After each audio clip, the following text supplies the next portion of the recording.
ನಮಸ್ಕಾರ ಸ್ನೇಹಿತರೆ. ಪಂಚರಾಜ್ಯಗಳ ಚುನಾವಣೆಯ ರಿಸಲ್ಟ್ ಬಂದ ನಂತರ ಬಹಳಷ್ಟು ರಾಜಕೀಯ ವಿದ್ಯಮಾನಗಳು ನಡೀತಾ ಇದೆ. ನೀವು ನೋಡ್ತಾ ಇದ್ದೀರಾ, ಪಶ್ಚಿಮ ಬಂಗಾಳದಲ್ಲಿ ಅಧಿಕಾರವನ್ನ ಕಳ್ಕೊಂಡಂತಹ ಟಿಎಂಸಿ ಚಿಂದಿ ಚಿತ್ರಾನ್ನ ಆಗಿ ಹೋಗ್ಬಿಟ್ಟಿದೆ. ಅದೇ ರೀತಿಯಲ್ಲಿ ಮಹಾರಾಷ್ಟ್ರದಲ್ಲಿ ಕೂಡ ಅಷ್ಟೇ ಉದ್ಧವ್ ಬಣದಲ್ಲಿರುವಂತಹ ಒಂದಿಷ್ಟು ಸಂಸದರು ಈಗ ಶಿಂದೆ ಬಣವನ್ನ ಸೇರ್ಲಿಕ್ಕೆ ತುದಿಗಾಲಲ್ಲಿ ನಿಂತಿದ್ದಾರೆ. ಪಶ್ಚಿಮ ಬಂಗಾಳದಲ್ಲಿ ಬಿಜೆಪಿ ಅಧಿಕಾರದಲ್ಲಿದ್ರೆ, ಮಹಾರಾಷ್ಟ್ರದಲ್ಲಿ ಎನ್ಡಿಎ ಅಧಿಕಾರದಲ್ಲಿದೆ. ಈ ಎರಡು ರಾಜ್ಯಗಳಲ್ಲಿ ಏನ್ ನಡೀತಾ ಇದೆಯೋ ಅದೇ ರೀತಿಯಾದಂತಹ ವಿದ್ಯಮಾನ ಕರ್ನಾಟಕದಲ್ಲೂ ನಡೀತದ, ಈ ರೀತಿಯಾದಂತ ಒಂದು ಸಂಶಯ ಬರ್ಲಿಕ್ಕೆ ಪ್ರಾರಂಭ ಆಗಿದೆ. ಕರ್ನಾಟಕದಲ್ಲಿ ಆ ರೀತಿ ಆಗ್ಲಿಕ್ಕೆ ಚಾನ್ಸಸ್ ಇದೆಯಾ? ಯಾಕಂದ್ರೆ ಇಲ್ಲಿ ಕಾಂಗ್ರೆಸ್ ಅತ್ಯಂತ ಸದೃಢವಾಗಿದೆ. ಇಲ್ಲಿ ವಿಪಕ್ಷವಾಗಿರುವಂತಹ ಬಿಜೆಪಿ ಅಷ್ಟೊಂದು ಪರಿಣಾಮಕಾರಿಯಾಗಿ ಕೆಲಸ ಮಾಡ್ತಾ ಇಲ್ಲ. ಆದ್ರೂ ಕೂಡ ಕರ್ನಾಟಕದಲ್ಲಿ ಸದ್ಯದಲ್ಲೇ ಕೆಲವೊಂದು ರಾಜಕೀಯ ಬದಲಾವಣೆಗಳು ನಡೆಯುವಂತಹ ಸಾಧ್ಯತೆಗಳು ಕಾಣಿಸ್ತಾ. ಹಾಗಾದ್ರೆ ಕರ್ನಾಟಕದಲ್ಲಿ ಏನಾಗಬಹುದು? ಇದರಿಂದಾಗಿ ಮುಂದೆ ಬರುವಂತಹ ಚುನಾವಣೆ ಸಂದರ್ಭದಲ್ಲಿ ಯಾವ ರೀತಿಯಾದಂತಹ ಪರಿಣಾಮ ಆಗ್ಬಹುದು? ಇದಕ್ಕೆ ಸಂಬಂಧಪಟ್ಟಂತೆ ಒಂದಿಷ್ಟು ವಿಷಯಗಳನ್ನ ನಾನು ನಿಮ್ ಜೊತೆ ಶೇರ್ ಮಾಡ್ಕೊತಾ ಇದ್ದೇನೆ. ಸ್ನೇಹಿತರೆ, ನಿಮ್ಮೆಲ್ಲರನ್ನು ಕಾಫಿ ಇದೆ ಡಿಜಿಟಲ್ ಚಾನಲ್ಗೆ ಸ್ವಾಗತಿಸ್ತಾ ಇದ್ದೇನೆ. ಸ್ನೇಹಿತರೆ, ಕರ್ನಾಟಕದಲ್ಲಿ ಮೇಲ್ನೋಟಕ್ಕೆ ಸರ್ಕಾರ ಅತ್ಯಂತ ಸುಭದ್ರವಾಗಿದೆ ಅನಿಸ್ತಾ ಇದೆ. ಆದ್ರೆ ಒಳಗಡೆ ಕೆಲವೊಂದು ಸಮಸ್ಯೆಗಳು ಕಾಣಿಸ್ಕೊಳ್ತಾ ಇದೆ. ಡಿ ಕೆ ಶಿವಕುಮಾರ್ ಅವರು ಮುಖ್ಯಮಂತ್ರಿ ಆದ್ರು, ಹಾಗೇನೆ ಅವ್ರ ಜೊತೆಗೆ ಒಂದಿಷ್ಟು ಜನ ಮಂತ್ರಿಗಳಾಗಿ ಪ್ರಮಾಣ ವಚನವನ್ನ ಸ್ವೀಕರಿಸಿದ್ರು. ಆದ್ರೆ ಇಲ್ಲಿರುವಂತಹ ಸಮಸ್ಯೆ ಏನು ಅಂತ ಹೇಳಿದ್ರೆ, ಮೊದಲ ಕಂತಿನಲ್ಲಿ ಮಂತ್ರಿಗಳಾದ್ರಲ್ಲ, ಇವರಲ್ಲಿ ಕೆಲವರು ಅಸಮಾಧಾನಿತರಿದ್ದಾರೆ. ಕೃಷ್ಣ ಬೈರೇಗೌಡರು ತನಗೆ ಸಿಕ್ಕಿರುವಂತಹ ಖಾತೆ ಬಗ್ಗೆ ಖ್ಯಾತೆಯನ್ನು ತೆಗಿತಾ ಇದ್ದಾರೆ. ಹಾಗೇನೆ ಸತೀಶ್ ಜಾರಕಿಹೊಳಿ ನನಗೆ ಇದರೊಟ್ಟಿಗೆ ಇನ್ನೊಂದು ಖಾತೆಯನ್ನು ಕೊಟ್ಟಿದ್ರೆ ನಾನು ನಿಭಾಯಿಸ್ತಾ ಇದ್ದೆ, ಕ್ರಾಂತಿಯನ್ನ ಮಾಡ್ತಾ ಇದ್ದೆ, ಈ ರೀತಿಯಾಗಿ ಹೇಳ್ತಾ ಇದ್ದಾರೆ. ಹಾಗೇನೆ ರಾಮಲಿಂಗಾರೆಡ್ಡಿ ಅವರು ತಮ್ಮ ಮಂತ್ರಿಗಿರಿಗೆ ರಾಜೀನಾಮೆಯನ್ನು ಕೊಟ್ಟರು. ಕೊನೆಗೆ ಅವ್ರನ್ನ ಹೈಕಮಾಂಡ್ ಮನವೊಲಿಸ್ತು. ಅವರು ಸದ್ಯಕ್ಕೀಗ ಶಾಂತವಾಗಿರೋ ರೀತಿಯಲ್ಲಿ ಕಾಣಿಸ್ತಾ ಇದೆ. ಆದ್ರೆ ಜಿಬಿಎ ಚುನಾವಣೆ ಸಂದರ್ಭದಲ್ಲಿ ನಾನು ಬಿಟಿಎಂ ಲೇಔಟ್ ನ ಬಿಟ್ಟು ಹೊರಗಡೆ ಕಾಲ್ ಹಾಕೋಲ್ಲ, ಈಗಾಗಲೇ ಈ ರೀತಿಯಾಗಿ ಅವರು ಘೋಷಣೆಯನ್ನ ಮಾಡಿಬಿಟ್ಟಿದ್ದಾರೆ. ಅದನ್ನ ಡಿ ಕೆ ಶಿವಕುಮಾರ್ ಯಾವ ರೀತಿ ಹ್ಯಾಂಡಲ್ ಮಾಡ್ತಾರೆ ಮುಂದಿನ ದಿನಗಳಲ್ಲಿ ನಾವು ನೋಡ್ಬೇಕಾಗ್ತದೆ. ಆದ್ರೆ ಇಲ್ಲಿರುವಂತಹ ಇನ್ನೊಂದು ಸಮಸ್ಯೆ ಏನು ಅಂತ ಹೇಳಿದ್ರೆ, ಸಂಪುಟ ವಿಸ್ತರಣೆ ನಡೀತದೆ. ಈ ಸಂಪುಟ ವಿಸ್ತರಣೆ ಸಂದರ್ಭದಲ್ಲಿ ಬಹಳಷ್ಟು ಜನ ಈಗ ಆಕಾಂಕ್ಷಿಗಳಿದ್ದಾರೆ. ಡಿ ಕೆ ಶಿವಕುಮಾರ್ ಜೊತೆಗೆ ಯಾರಿಗೆಲ್ಲ ಮಂತ್ರಿ ಆಗುವಂತಹ ಅವಕಾಶ ಸಿಗ್ಲಿಲ್ವೋ ಅವರೆಲ್ಲರೂ ಕೂಡ ಈ ಸಂಪುಟ ವಿಸ್ತರಣೆ ಸಂದರ್ಭದಲ್ಲಿ ನಮಗೆ ಚಾನ್ಸಸ್ ಸಿಗ್ಬಹುದು ಅಂತ ಕಾಯ್ತಾ ಇದ್ದಾರೆ. ಆದ್ರೆ ರಾಹುಲ್ ಗಾಂಧಿ ಹಳಬರಿಗೆ ಕೊಟ್ಟು ಹೊಸಬರಿಗೆ ಅವಕಾಶ ಕೊಡಬೇಕು.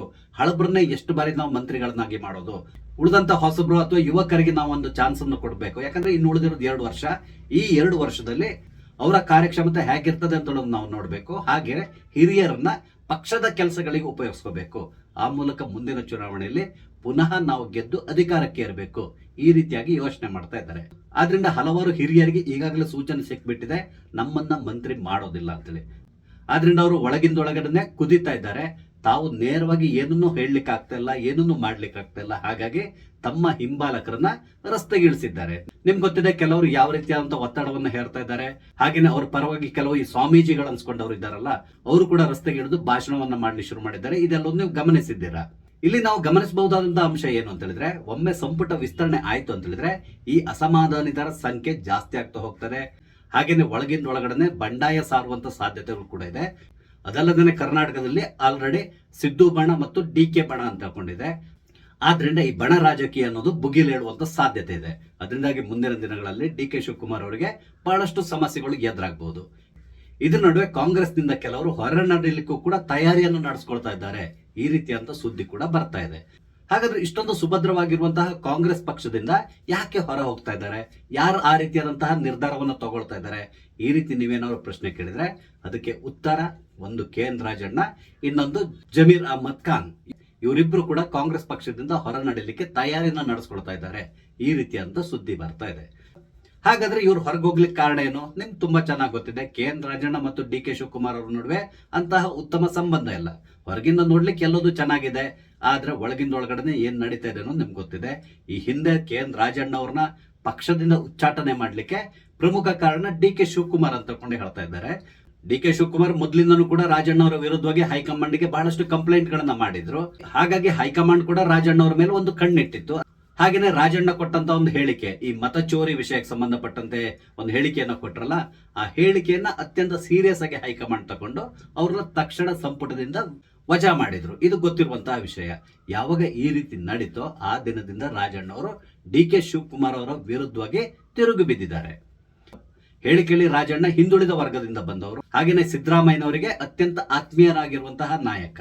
ಇಂತಹ ರಾಜಣ್ಣ ಅವರಿಗೆ ಸದ್ಯಕ್ಕೆ ಕಾಂಗ್ರೆಸ್ ಪಕ್ಷದಲ್ಲಿ ಉಸಿರುಗಟ್ಟುವಂತಹ ವಾತಾವರಣ ನಿರ್ಮಾಣ ಆಗಿದೆ. ಅಂದ್ರೆ ಇವ್ರನ್ನ ಡಿ ಕೆ ಶಿವಕುಮಾರ್ ಅವರು ಲೆಕ್ಕಕ್ಕೆ ತಗೊಳ್ತಾ ಇಲ್ಲ. ಆದ್ರಿಂದ ರಾಜಣ್ಣ ಈಗ ಹೊರ ನಡಲಿಕ್ಕೆ ತಯಾರಿಯನ್ನ ನಡೆಸ್ಕೊಂಡಿದ್ದಾರೆ. ನಿಮ್ಗೆ ಗೊತ್ತಿರಬಹುದು, ಈ ಹಿಂದೆ ರಾಜಣ್ಣ ಅವರು ಕೊಟ್ಟಂತ ಕೆಲವೊಂದು ಹೇಳಿಕೆಗಳು, ಅದರಲ್ಲೂ ಪ್ರಮುಖವಾಗಿ ನಾನು ಈ ಹಿಂದೆ ಕಾಂಗ್ರೆಸ್ ಪಕ್ಷವನ್ನು ಬಿಟ್ಟು ಹೊರ ನಡೆದ ಸಂದರ್ಭದಲ್ಲಿ ಇಡೀ ತುಮಕೂರಿನಲ್ಲಿ ಕಾಂಗ್ರೆಸ್ನ ನಾನು ನಿರ್ನಾಮ ಮಾಡಿದ್ದೇನೆ. ಅದೇ ರೀತಿಯಾಗಿ ನಾನು ಮುಂದಿನ ದಿನಗಳಲ್ಲೂ ಕೂಡ ಮಾಡ್ತೇನೆ, ಅಂದ್ರೆ ನನಗೆ ಆ ಕೆಪಾಸಿಟಿ ಇದೆ. ಈ ರೀತಿಯಾಗಿ ರಾಜಣ್ಣ ಮಾತಾಡಿದ್ದಾರೆ. ಅಂದ್ರೆ ಒಂದ್ ವೇಳೆ ಕಾಂಗ್ರೆಸ್ ಪಕ್ಷ ನನ್ನನ್ನು ಏನಾದ್ರೂ ನಿರ್ಲಕ್ಷ್ಯ ಮಾಡಿದ್ರೆ ಖಂಡಿತವಾಗಿ ನಾನು ಕಾಂಗ್ರೆಸ್ಗೆ ತುಮಕೂರಿನಲ್ಲಿ ಬಲವಾದ ಏಟನ್ನ ಕೊಡ್ತೇನೆ. ಈ ರೀತಿಯಾಗಿ ಅವರು ಬುಸುಗುಟ್ಟಿದ್ದಾರೆ. ಅವರಿಗೇನು ಏಜ್ ಆಯ್ತು, ತಮ್ಮ ಮಗನನ್ನ MLC ಯನ್ನಾಗಿ ಮಾಡಿಸಿದ್ದಾರೆ. ಆದ್ರೆ ಮುಂದಿನ ದಿನಗಳಲ್ಲಿ ತನ್ನ ಮಗನ ರಾಜಕೀಯ ಭವಿಷ್ಯದ ಬಗ್ಗೆ ಕೂಡ ಅವರು ಚಿಂತಿಸಬೇಕಾಗ್ತದೆ. ಇದರ ನಡುವೆ ಅವ್ರಿಗೆ ತುಂಬಾ ಚೆನ್ನಾಗಿ ಗೊತ್ತಿದೆ, ಮುಂದಿನ ಚುನಾವಣೆಯಲ್ಲಿ ನನಗೆ ಕಾಂಗ್ರೆಸ್ನಿಂದ ಟಿಕೆಟ್ ಸಿಗೋದಿಲ್ಲ ಅಂತೇಳಿ. ಯಾಕಂದ್ರೆ DK ಶಿವಕುಮಾರ್ ಅವರ ವಿರುದ್ಧವಾಗಿ ವಿಧಾನಸಭೆಯಲ್ಲೇ ಅವರು ತೊಡೆ ತಟ್ಟದಂತಹ ವ್ಯಕ್ತಿ. ನಿಮ್ಗೆ ಗೊತ್ತಿದೆ, CD ಹಗರಣ ಏನಿದೆ, ಅಂದ್ರೆ ಈ ಹನಿ ಟ್ರ್ಯಾಪ್ ಏನಿದೆ, ಅದಕ್ಕೆ ಸಂಬಂಧಪಟ್ಟಂತೆ ಅವರು ವಿಧಾನಸಭೆಯಲ್ಲಿ ನಿಂತ್ಕೊಂಡು ಮಾತಾಡದಂತವ್ರು. ಸಾಮಾನ್ಯವಾಗಿ ಕರ್ನಾಟಕದಲ್ಲಿ CD ಫ್ಯಾಕ್ಟರಿ ಎಲ್ಲಿದೆ, ಅದರ ರೂವಾರಿ ಯಾರು, ಎಲ್ಲದೂ ಕೂಡ ಎಲ್ರಿಗೂ ಗೊತ್ತಿರುವಂತಹ ವಿಷಯ. ಅದು ಒಂದು ಓಪನ್ ಸೀಕ್ರೆಟ್. ಅದ್ರ ಬಗ್ಗೆ ನಾವೇನು ಹೇಳಬೇಕಾಗಿಲ್ಲ. ಹಾಗಾಗಿ ಮುಂದಿನ ಚುನಾವಣೆ ಸಂದರ್ಭದಲ್ಲಿ ಖಂಡಿತವಾಗಿಯೂ KN ರಾಜಣ್ಣ ಅವರಿಗೆ ಟಿಕೆಟ್ ಸಿಗೋದಿಲ್ಲ. ಹಾಗಾಗಿ ಅವರು ನಾನು ಮುಂದಿನ ಚುನಾವಣೆ ಸಂದರ್ಭದಲ್ಲಿ ಏನ್ ಮಾಡಬೇಕು ಈ ರೀತಿಯಾಗಿ ಯೋಚನೆ ಮಾಡಲಿ ಶುರು ಮಾಡಿದ್ದಾರೆ.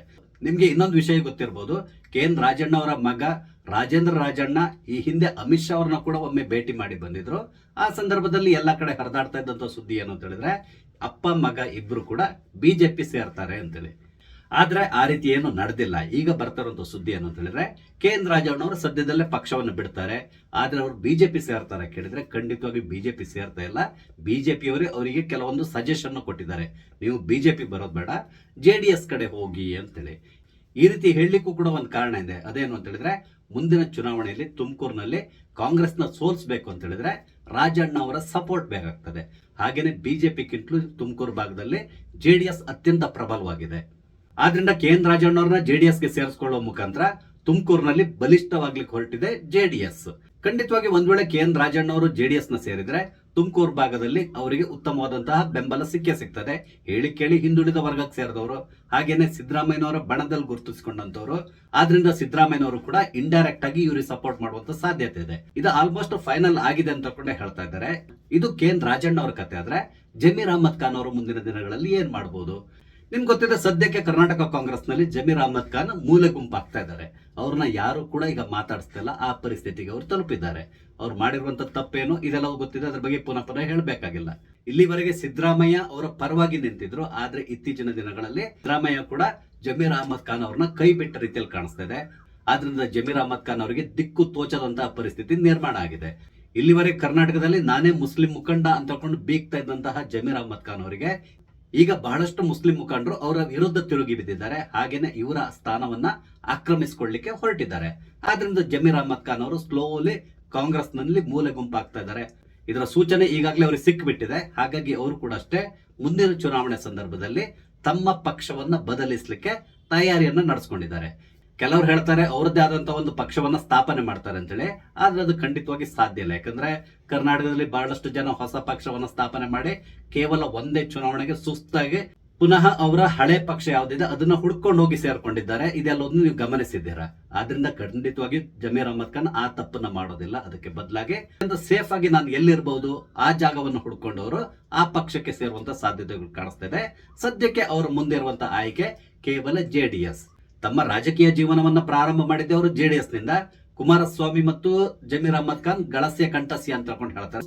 ಅಂದ್ರೆ ಅವ್ರು ಅಷ್ಟೊಂದು ಕ್ಲೋಸ್ ಆಗಿದ್ದಂತವ್ರು, ರಾತ್ರಿ ಹಗಲನ್ನದೇ ಒಟ್ಟಿಗೆ ಓಡಾಡ್ತಾ ಇದ್ದಂತವ್ರು ಜಮೀರ್ ಅಹಮದ್ ಖಾನ್ ಮತ್ತು ಕುಮಾರಸ್ವಾಮಿ ಅವರು. ಹಾಗಾಗಿ ಕುಮಾರಸ್ವಾಮಿ ಅವರ ಜೊತೆಗೆ ಅವರಿಗೆ ಒಂದು ಉತ್ತಮ ಬಾಂಧವ್ಯ ಇದೆ. ಹೊರನೋಟಕ್ಕೆ ಅದು ಕಾಣಿಸ್ಕೊಳ್ತಾ ಇಲ್ಲ, ಆದ್ರೆ ಒಳಗಿಂದ ಒಳಗಡೆ ಅವ್ರು ತುಂಬಾ ಚೆನ್ನಾಗೇ ಇದ್ದಾರೆ. ಈಗ ಅವರಿಗಿರುವಂತ ಆಯ್ಕೆ JDS. ಹಾಗಾಗಿ ಅವರು ಕೂಡ ಅಷ್ಟೇ JDS ಕಡೆ ಹೋಗ್ತಾ ಇದ್ದಾರೆ ಅಂತ ಹೇಳ್ತಾ ಇದ್ದಾರೆ. ಇಲ್ಲಿ KN ರಾಜಣ್ಣ ಅವರು JDS ಕಡೆ ಹೋಗ್ಲಿಕ್ಕೆ ಪೌರೋಹಿತ್ಯ ವಹಿಸ್ತಾ ಇರೋದೇ BJP ಅಂತ ಹೇಳ್ತಾ ಇದ್ದಾರೆ. ನಮ್ ಪಕ್ಷಕ್ಕೆ ಬರೋದ್ ಬೇಡ, ನೀವು JDS ಕಡೆ ಹೋಗಿ ಅಂತ ಹೇಳ್ಕೊಂಡು ಅವ್ರನ್ನ ಆ ಕಡೆ ಕಳಿಸ್ತಾ ಇದ್ದಾರೆ. ಆದ್ರೆ ಜಮೀರ್ ಅಹಮದ್ ಖಾನ್ ಅವ್ರನ್ನ ನೇರವಾಗಿ ಕುಮಾರಸ್ವಾಮಿ ಅವರೇ ಸಂಪರ್ಕ ಮಾಡಿದ್ದಾರೆ ಅಂತ ಹೇಳ್ತಾ ಇದ್ದಾರೆ, ಅಥವಾ ಜಮೀರ್ ಅಹಮದ್ ಖಾನ್ ಕುಮಾರಸ್ವಾಮಿ ಅವ್ರನ್ನ ಅಪ್ರೋಚ್ ಮಾಡಿರುವಂತ ಸಾಧ್ಯತೆ ಇರ್ತದೆ. ಹಾಗಾಗಿ ಅವರು ಮುಂದಿನ ಚುನಾವಣೆ ಸಂದರ್ಭದಲ್ಲಿ ತಮ್ಮ ಪಕ್ಷದ ಚಿಹ್ನೆಯನ್ನ ಬದಲಾಯಿಸುವಂತ ಸಾಧ್ಯತೆಗಳು ಕಾಣಿಸ್ತಾ ಇದೆ.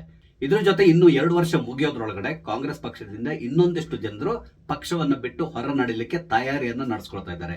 ಕಾರಣ ಏನು ಅಂತ ಹೇಳಿದ್ರೆ, ಅವ್ರು ಎಲ್ರಿಗೂ ತುಂಬಾ ಚೆನ್ನಾಗಿ ಗೊತ್ತಿರ್ತದೆ, ಮುಂದಿನ ಚುನಾವಣೆಯಲ್ಲಿ ಕಾಂಗ್ರೆಸ್ ಪುನಃ ಅಧಿಕಾರಕ್ಕೆ ಬರೋದಿಲ್ಲ ಅಂತೇಳಿ. ಅಂದ್ರೆ ನಮ್ಮ ಕರ್ನಾಟಕದ ಹಿಸ್ಟ್ರಿ ಆ ತರ ಇದೆ. ಯಾವುದೇ ಪಕ್ಷವಾಗ್ಲಿ 2ನೇ ಬಾರಿ ಗೆದ್ದು ಬಂದಿದ್ದಿಲ್ಲ. ಹಾಗಾಗಿ ಕೆಲವರು ಬೇರೆ ಪಕ್ಷದಿಂದ ಬಂದಿದಾರಲ್ಲ, JDS ಇಂದ ಬಂದಿರಬಹುದು ಅಥವಾ BJP ಇಂದ ಬಂದಿರಬಹುದು, ಅವರು ಪುನಃ ತಮ್ಮ ಹಳೆ ಪಕ್ಷದ ಬಾಗಿಲನ್ನ ತಡ್ತಾ ಇದ್ದಾರೆ. ಒಮ್ಮೆ ಚುನಾವಣೆ ಹತ್ರ ಬಂತು ಅಂತ ಹೇಳಿದ್ರೆ ಖಂಡಿತವಾಗಿ ಆ ಕಡೆ ಜಂಪ್ ಮಾಡುವಂತ ಸಾಧ್ಯತೆ ಇರ್ತದೆ. ಅದಲ್ಲದೆ ಬಿಜೆಪಿ ಹೈಕಮಾಂಡ್ ಕೂಡ ಕುಮಾರಸ್ವಾಮಿ ಅವರಿಗೆ ಒಂದು ಟಾರ್ಗೆಟ್ ಅನ್ನು ಕೊಟ್ಟಿದೆ ಅಂತ ಹೇಳ್ತಾ ಇದ್ದಾರೆ. ಮುಂದಿನ ಚುನಾವಣೆಯಲ್ಲಿ ಅವರಿಗೆ 70ರಿಂದ 80 ಕ್ಷೇತ್ರಗಳನ್ನ ಬಿಟ್ಕೊಡ್ತಾ ಇದ್ದಾರೆ. ಈ 70-80 ಕ್ಷೇತ್ರಗಳಲ್ಲಿ ಕನಿಷ್ಠ 45ರಿಂದ 50 ಕ್ಷೇತ್ರಗಳನ್ನ ನೀವು ಗೆದ್ದು ತೋರಿಸಬೇಕು ಅಂತ ಹೇಳ್ಕೊಂಡು ಈಗಾಗಲೇ ಕುಮಾರಸ್ವಾಮಿ ಅವರಿಗೆ ಟಾರ್ಗೆಟ್ ಅನ್ನು ಕೊಟ್ಟಿದ್ದಾರೆ. ನೀವು ಇತ್ತೀಚಿನ ದಿನಗಳಲ್ಲಿ ಗಮನಿಸಬಹುದು, ಎಚ್ ಡಿ ಕುಮಾರಸ್ವಾಮಿ ಅವರಿಗೆ ಆರೋಗ್ಯ ಸರಿ ಇಲ್ಲ, ಆದ್ರೂ ಕೂಡ ಅವರು ಕರ್ನಾಟಕದಾದ್ಯಂತ ತಿರುಗಾಡ್ತಾ ಇದ್ದಾರೆ, ಪಕ್ಷವನ್ನ ಸಂಘಟಿಸುವಂತ ಕೆಲಸ ಕೈ ಹಾಕಿದ್ದಾರೆ. ಹಾಗೇನೆ ಅವರಿಗೆ ಅವರ ಮಗ ನಿಖಿಲ್ ಕುಮಾರಸ್ವಾಮಿ ಕೂಡ ಹೆಗಲು ಕೊಡ್ತಾ ಇದ್ದಾರೆ. ಇಲ್ಲಿ ಕುಮಾರಸ್ವಾಮಿ ಅವರಿಗೆ ತುಂಬಾ ಚೆನ್ನಾಗಿ ಗೊತ್ತಿದೆ, ಒಂದ್ ವೇಳೆ NDA ಇಲ್ಲಿ ಅಧಿಕಾರಕ್ಕೆ ಬಂದ್ರೆ ಖಂಡಿತವಾಗಿ ತನಗೆ ಮುಖ್ಯಮಂತ್ರಿ ಸ್ಥಾನ ಸಿಗ್ತದೆ ಅಂತೇಳಿ. ಯಾಕಂದ್ರೆ ಬಿಜೆಪಿಯಲ್ಲಿ ಮುಖ್ಯಮಂತ್ರಿ ಆಗ್ಲಿಕ್ಕೆ ಯಾರಿಗೂ ಯೋಗ್ಯತೆ ಇಲ್ಲ, ಇದು ಎಲ್ರಿಗೂ ಗೊತ್ತಿರುವಂತ ವಿಷಯ. ಇದು ಬಿಜೆಪಿ ಹೈಕಮಾಂಡ್ ಕೂಡ ಗೊತ್ತಿದೆ. ಆದ್ರಿಂದ ಎಚ್ ಡಿ ಕುಮಾರಸ್ವಾಮಿ ಅವ್ರನ್ನೇ ಮುಖ್ಯಮಂತ್ರಿ ಮಾಡಿ ಬಿಜೆಪಿ ಅವರಿಗೆ ಸಪೋರ್ಟ್ ಆಗಿ ನಿಲ್ತದೆ. ಆದ್ರಿಂದ ಕುಮಾರಸ್ವಾಮಿ ಅವರು ಕೂಡ ಅಷ್ಟೇ ಬಹಳಷ್ಟು ಉತ್ಸಾಹದಿಂದಾನೇ ಕೆಲಸ ಮಾಡ್ತಾ ಇದ್ದಾರೆ. ಇದು ಸದ್ಯಕ್ಕೆ ಹೊರನೋಟಕ್ಕೆ ಕಾಣಿಸ್ತಾ ಇರುವಂತದ್ದಾದ್ರೆ ಒಳಗಿಂದ ಒಳಗಡೆ ಬೇರೆದ್ದೇ ಆದಂತ ಕಥೆಗಳು ಕೂಡ ನಡೀತಾ ಇದೆ. ನಿಮ್ಗೆ ಗೊತ್ತಿದೆ, ಒಳಗಡೆ ಬಹಳಷ್ಟು ಅತೃಪ್ತರು ಸೇರ್ಕೊಂಡಿದ್ದಾರೆ ಕಾಂಗ್ರೆಸ್ ನಲ್ಲಿ. DK ಶಿವಕುಮಾರ್ ಅವರ ವಿರುದ್ಧ ಕೆಲವರು ಕತ್ತಿ ಮಸೀತಾ ಇದ್ದಾರೆ. ತಮಗೆ ಸಂಪುಟ ವಿಸ್ತರಣೆ ಸಂದರ್ಭದಲ್ಲಿ ಮಂತ್ರಿ ಸ್ಥಾನ ಸಿಕ್ಕಿಲ್ಲ ಅಂತ ಹೇಳಿದ್ರೆ ಖಂಡಿತವಾಗಿ ಇವರು ಸುಮ್ಮನೆ ಇರೋದಿಲ್ಲ. DK ಶಿವಕುಮಾರ್ ಅವರ ವಿರುದ್ಧವಾಗಿ ಮಾತಾಡ್ಲಿಕ್ಕೆ ಶುರು ಮಾಡ್ತಾರೆ. ಹಾಗೂ ಇವರ ಹಿಂದ್ಗಡೆ ಸಿದ್ದರಾಮಯ್ಯ ಅವರು ನಿಂತಿರ್ತಾರೆ. ಆ ಧೈರ್ಯದಿಂದ ಇವರು DK ಶಿವಕುಮಾರ್ ವಿರುದ್ಧ ತಿರುಗಿ ಬೀಳುವಂತ ಸಾಧ್ಯತೆಗಳಿರ್ತದೆ. ಇದೆಲ್ಲದರ ಪರಿಣಾಮ ಇನ್ನು 2 ವರ್ಷದೊಳಗಡೆ ಹಲವಾರು ಜನ ಈ ಪಕ್ಷವನ್ನ ಬಿಟ್ಟು ಬೇರೆ ಕಡೆ ಹೋಗುವಂತ ಸಾಧ್ಯತೆಗಳು ಕಾಣಿಸ್ತಿದೆ. ಅದಕ್ಕೆ ಇನ್ನು ಬಹಳಷ್ಟು ಸಮಯ ಇದೆ. ಅಷ್ಟರೊಳಗಡೆ KN ರಾಜಣ್ಣ ಮತ್ತು ಜಮೀರ್ ಅಹ್ಮದ್ ಖಾನ್ ಅವರು ಏನ್ ಮಾಡ್ತಾರೆ ಇದನ್ನ ನಾವು ಕಾದ್ ನೋಡ್ಬೇಕಾಗಿದೆ. ಯಾಕಂದ್ರೆ ಇವರು ತಕ್ಷಣ ಪಕ್ಷವನ್ನು ಬಿಟ್ಟು ಹೊರ ಹೋಗ್ಲಿಕ್ಕೆ ಸಾಧ್ಯತೆ ಇಲ್ಲ.